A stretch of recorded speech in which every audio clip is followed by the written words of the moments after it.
Ребята, здравствуйте! Тема нашего урока «Я люблю отдыхать на Джайляу». Ты будешь учиться составлять небольшой рассказ по вопросам, понимать содержание текстов, использовать в речи слова-признаки. Бүгінгі сабақта сұрақтар бойынша әңгіме құрастыруды, мәтіндердің мағынасын түсінуді және өз әңгімелеріңде заттың сынын, сапасын білдіретін сөздерді қолдануды үйренесіңдер. Послушайте стихотворение. В горах на Джайляу пасутся овечки. Там дедушка юрту поставил у речки. В нее воздух чистый и солнышко льется. Нам с дедушкой в юрте отлично живется. К нам в гости с утра через коврик-порог влетает небесный живой ветерок. О чем это стихотворение? Я люблю отдыхать на Джайляу.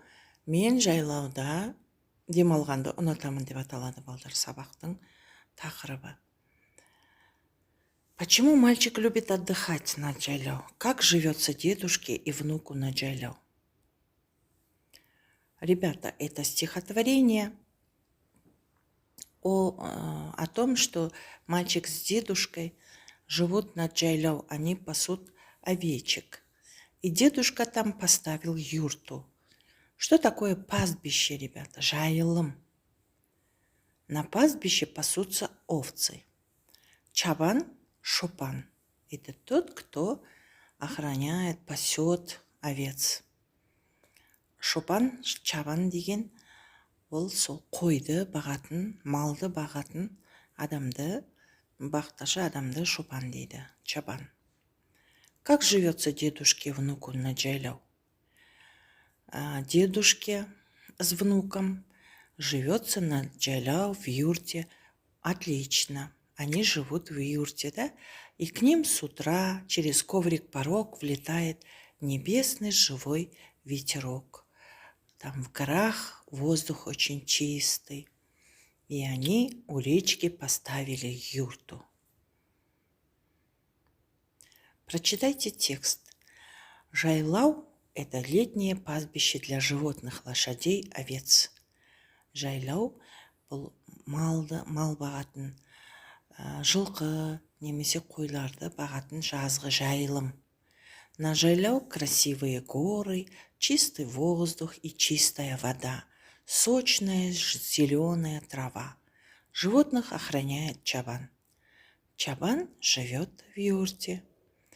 Жайлауда әдемі таулар, таза ауа, таза су, жасыл көк шалғын шөп. Малды шопан бағады. Шопан киіз үйде тұрады. Выпишите из текста выделенные предложения. Қарамен жазылған сөйлемді дәптерімізге көшіріп жазамыз. Найди в предложении слова признаки. Заттың сынын, сапасын білдіретін сөздерді табыңдар. Красивые. Какие? Красивые. Какой? Чистый. Какая? Чистая. Какая? Сочная, зеленая. Вот они отвечают на такие вопросы. Заттың сынын, сапасын білдіретін сөздер қандай деген сұраққа жауап береді. Слова, которые обозначают признак предмета, отвечают на вопросы какой, какая, какое, какие. Найдите общие в стихотворении, тексте и картинке. Составьте рассказ на тему Джайляу. Используйте вопросы-помощники. Мына сұрақтарға сүйене отырып, балдар, суретті, мәтінді және өлеңдегі ұқсастықтарды тауып, Жайлау деген тақырыпта әңгіме құрастырамыз. Ребята, что такое Жайлау?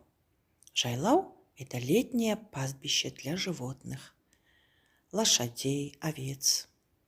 Как называют людей, которые охраняют животных на Джайляу? люди, которые охраняют животных на Джайляу, это чабаны. Где живут чабаны? Чабаны живут в юрте. Какая природа на Джайляу? На Джайляу красивые горы, чистый воздух, чистая вода, зеленая сочная трава и много солнца, да? Какие животные пасутся на Джайляу?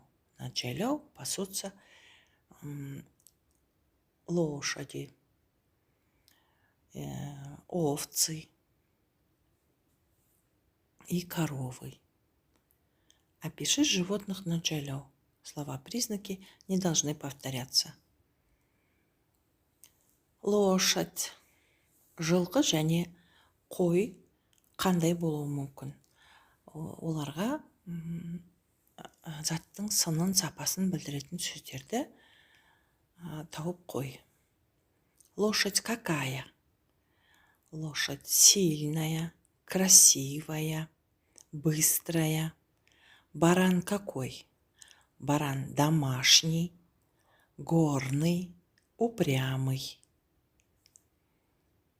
Рассмотрите картинки, которые сделал Санат на Джайляу. Прочитай и подбери к каждой картинке нужные предложения.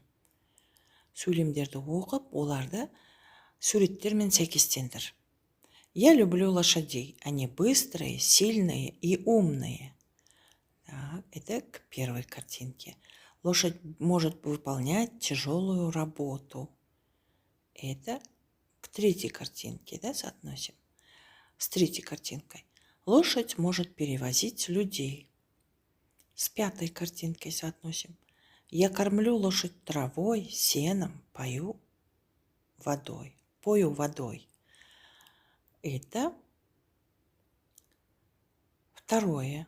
Ко второй картинке соотносим. Я люблю кататься на лошади верхом. Это очень здорово. А ты любишь езду на лошади? Ой, мы перепутали, ребята. Лошадь может перевозить людей. Это третье предложение соотносим к четвертой картинке. А пятое предложение соотносим с пятой картинкой. Я люблю кататься на лошади верхом. Это очень здорово. А ты любишь езду на лошади? Это пятая картинка. Спешите в тетрадь 3 предложения. Одно предложение, в котором ставится точка, в других восклицательные или вопросительные знаки.